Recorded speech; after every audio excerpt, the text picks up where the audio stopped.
Hello প্রিয় ছাত্রছাত্রী, কেমন আছো? আশা করি সবাই ভালো আছো। তো প্রতিদিনের মতো আজকেও আমরা অধ্যায়ভিত্তিক ক্লাস করব। আর আজকে অধ্যায়ভিত্তিক ক্লাসের আমাদের বিষয় হলো বৌদ্ধ ধর্ম ও জৈন ধর্ম। অর্থাৎ বৌদ্ধ ধর্ম এবং জৈন ধর্ম সম্পর্কে আজকে আমরা এই ক্লাসে জানব।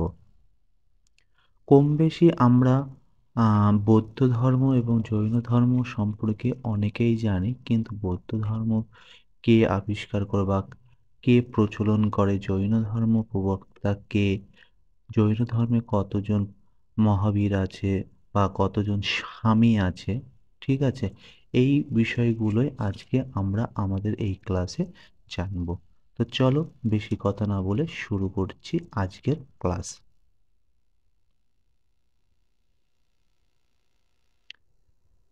দেখো, প্রথমে আমরা পড়ব বৌদ্ধ ধর্ম সম্পর্কিত প্রশ্ন উত্তর।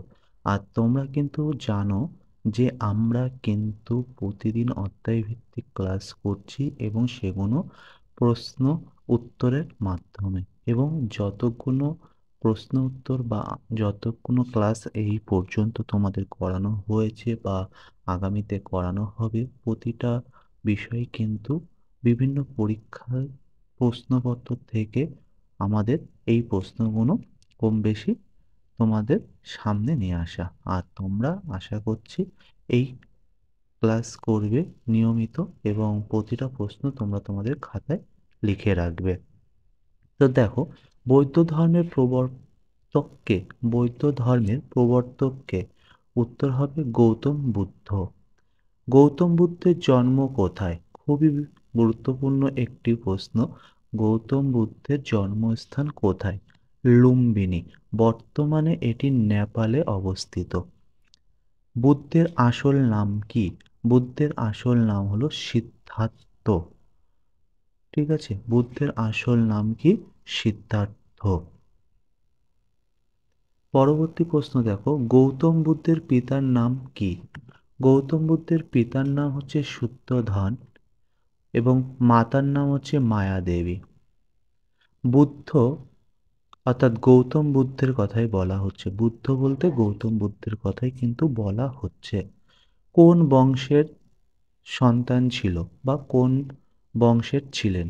শাক্য বংশের এর উত্তরসূরি ছিল, কিন্তু তিনি আহ, সেই সমস্ত কিছু, তার সংসারের সমস্ত কিছু মায়া ত্যাগ করে কি হয়, সন্ন্যাস নিয়ে নেয় এবং তিনি কিন্তু এই বৌদ্ধ ধর্ম প্রচলন শুরু করেন বা সৃষ্টি করেন। অ্যাকচুয়ালি গৌতম বুদ্ধই কিন্তু বৌদ্ধ ধর্মের সৃষ্টিকর্তা বললে ভুল হবে না। পরবর্তী প্রশ্ন দেখো, বুদ্ধের জন্ম ক বছরে হয় বলে ধারণা করা হয়? অ্যাকচুয়ালি এটা কিন্তু আমরা অনেকেই সঠিক জানি না, কিন্তু এটাই ধরা হয় যে গৌতম বুদ্ধের এটাই জন্ম সাল। তাই এখানে একটু প্রশ্নটা কিন্তু একটু ঘুরিয়ে রাখা হয়েছে। তো বুদ্ধের জন্ম সময় বা কাল যদি সাল জিজ্ঞাসা করা হয়, তাহলে তোমরা উত্তরে বলবে খ্রিস্টপূর্ব 563 অব্দে। বুদ্ধ কোথায় জ্ঞান লাভ করেন? বুদ্ধ কোথায় জ্ঞান লাভ করেন? বোধগয়া অর্থাৎ বোধিবৃক্ষের নিচে। বুদ্ধ বোধগয়ার নিচে, যেটাকে আমরা বোধিবৃক্ষ বলি, তার নিচে বসেই কিন্তু জ্ঞান লাভ করেছিল। 9 দাগে প্রশ্ন দেখো, বলছে বুদ্ধ কোথায় প্রথম ধর্মচক্র প্রবর্তন করেন? অর্থাৎ বুদ্ধ প্রথম কোথায় তার ধর্ম প্রচার করেন? এটা উত্তর হবে সারনাথে। কোথায় হবে? সারনাথে। এই প্রশ্নটাও কিন্তু খুবই গুরুত্বপূর্ণ একটি প্রশ্ন। যারা আপকামিং ডাব্লিউবিপি বা কেপি বা এসএসসিতে পরীক্ষা দেবে তাদের জন্য খুবই গুরুত্বপূর্ণ একটি প্রশ্ন যে বুদ্ধ প্রথম কোথায় তার ধর্ম প্রচার করেন? উত্তর হবে সারনাথ। চলো পরবর্তী প্রশ্ন দেখো, বুদ্ধের মৃত্যুর স্থান কোথায়? কুশীনগর। বুদ্ধের মৃত্যুর স্থান কোথায়? কুশীনগর। বুদ্ধের পরবর্তী যে প্রশ্ন, মৃত্যুকে কি বলা হয়? বুদ্ধের মৃত্যুকে মহাপরিনির্মাণ বলা হয়। এটিও কিন্তু খুবই একটি গুরুত্বপূর্ণ প্রশ্ন। যে বুদ্ধের মৃত্যুকে কি বলা হয়? মহাপরিনির্বাণ বলা হয়। তারপরে ১২ দাগে প্রশ্ন দেখো, বলছে বৌদ্ধ ধর্মের মূল নীতি কয়টি? অর্থাৎ বৌদ্ধ ধর্মের ৪টি আর্য সত্য এবং অষ্টাঙ্গিক মার্গ অর্থাৎ ৮টা মার্গ আছে। ঠিক আছে? এই আর্য সত্যগুলো কি, কি?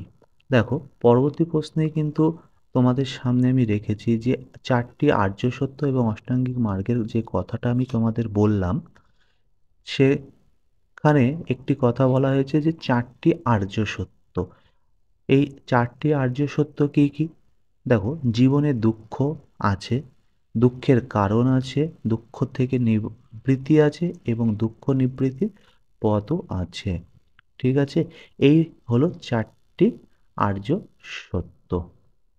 এবং পরবর্তী প্রশ্নে বলছে যে অষ্টাঙ্গিক মার্গ কি নির্দেশ করে? ঠিক আছে? বৌদ্ধ ধর্মে যে অষ্টাঙ্গিক মার্গ এটি কি নির্দেশ করে? জীবনযাপনের ৮টি নীতি। সঠিকভাবে কিভাবে জীবনটাকে প্রচলন করা উচিত সেটি নির্দেশ করে। ঠিক আছে? এবং অষ্টাঙ্গিক মার্গ কী, কী তোমরা এখানে দেখে নাও। দর্শন, সংকল্প, বাক, কর্ম, প্রয়াস, স্থিতি, সমাধি। ঠিক আছে? এমন ৮টা মার্গ আছে। ঠিক আছে? তোমরা কিন্তু প্রতিটা প্রশ্ন তোমাদের খাতায় নোট করে রাখবে। বারবার আমি বলছি এবং এই প্রশ্নগুলো কিন্তু খুবই গুরুত্বপূর্ণ। তারপরে দেখো ১৫ দাগে বলছে বৌদ্ধ ধর্মের প্রধান ৩টি শাখা কী? দেখো প্রতিটা ধর্মেই ভাগ আছে। ঠিক আছে? ঠিক তেমনও বৌদ্ধ ধর্মেও কিন্তু ৩টি ভাগ আছে। এই ৩টি ভাগ কী, কী? হীনযান, মহাযান এবং ব্রজযান। কিন্তু এই ব্রজযানটা না বর্তমানে অনেকেই মানতে চায় না। সবাই বর্তমানে এখন হীনযান এবং মহাযান এই দুটো শাখাকেই প্রাধান্য দিয়েছে। তারপরে বলছে দেখো ১৬ দাগের প্রশ্নে বলছে বুদ্ধের শিষ্যদের কি বলা হতো? বুদ্ধের শিষ্যদের বলা হতো ভিক্ষু। কি বলা হতো? ভিক্ষু বলা হতো। পরবর্তী প্রশ্ন দেখো বৌদ্ধ সংঘ সভা কোথায় অনুষ্ঠিত হয় প্রথম? এই প্রশ্নটি কিন্তু খুবই গুরুত্বপূর্ণ বিভিন্ন পরীক্ষার জন্য। ঠিক আছে? প্রথম বৌদ্ধ সংঘ বা সভা কোথায় অনুষ্ঠিত হয়? রাজগৃহে। কোথায় অনুষ্ঠিত হয়? রাজগৃহে। তোমাদের কাছে আমি জানতে চাই যে রাজগৃহে যে প্রথম বৌদ্ধ সভাটি হয় সেটি কত সালে? এটি তোমরা তাড়াতাড়ি কমেন্টের মাধ্যমে জানাও। ১৮ দাগে প্রশ্নে বলছে দেখো বুদ্ধ কোন ভাষায় উপদেশ দিতেন? বুদ্ধ কোন ভাষায় উপদেশ দিতেন? পালি ভাষায় উপদেশ দিতেন। দেখো এই পালি ভাষা সংস্কৃত, পালি, প্রাকৃত। ঠিক আছে? তাহলে যদি তোমাদের প্রশ্ন করা হয় যে বৌদ্ধ ধর্ম যখন বুদ্ধ প্রচলন করছে বা বৌদ্ধ ধর্মের প্রচার করছে তখন কোন ভাষা ব্যবহার করেছিল বুদ্ধ? তখন উত্তর হবে পালি ভাষা। ঠিক তেমনই বুদ্ধ কোন ভাষায় উপদেশ দিতেন? একই উত্তর, পালি ভাষা। দেখো অশোক কোন ধর্ম গ্রহণ করে? ঠিক আছে? সম্রাট অশোক। শুধু অশোক বলতে তোমার বাড়ির পাশে বা আমার বাড়ির পাশে সেই বাচ্চা ছেলেটা অশোক সে কিন্তু নয়। এই অশোক হচ্ছে কি? সম্রাট অশোক। অশোক কোন ধর্ম গ্রহণ করেন? উত্তর হবে বৌদ্ধ ধর্ম গ্রহণ করে। তারপরে দেখো বৌদ্ধ ধর্মের মূল লক্ষ্য কী? বৌদ্ধ ধর্মের মূল লক্ষ্য হচ্ছে নির্বাণ লাভ করা। কী লাভ করা? নির্বাণ লাভ করা। এটিও কিন্তু খুবই গুরুত্বপূর্ণ একটি প্রশ্ন যে বৌদ্ধ ধর্মের মূল লক্ষ্য কী? নির্বাণ লাভ করা। ঠিক আছে? তো এই ২০টি ছিল বৌদ্ধ ধর্ম সম্পর্কে খুবই গুরুত্বপূর্ণ প্রশ্ন এবং কিছু প্রশ্ন আমি তোমাদের ভিভিআই করে উল্লেখ করেছি কারণ এই প্রশ্নগুলোই কিন্তু বিগত বছরগুলিতে বারবার ফিরে ফিরে এসেছে বিভিন্ন পরীক্ষাতে। তো এবার আমরা পড়ব জৈন ধর্ম সম্পর্কে। কি ধর্ম? জৈন ধর্ম।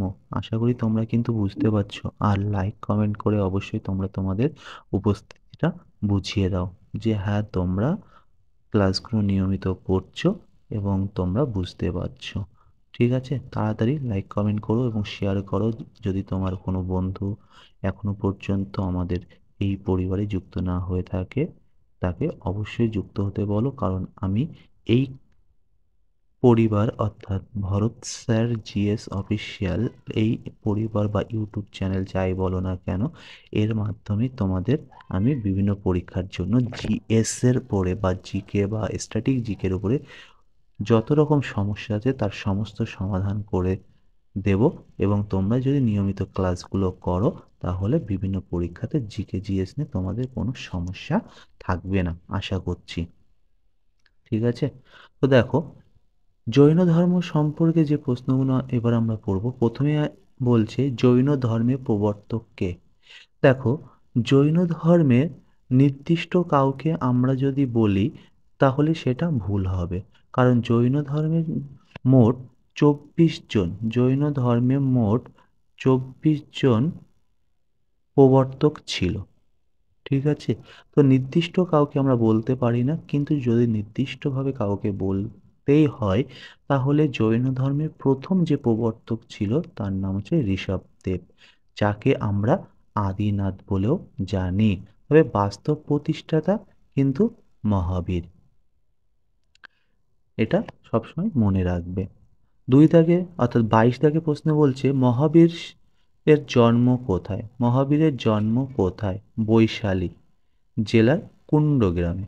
বৈশালী জেলার কুণ্ড গ্রামে। ঠিক আছে?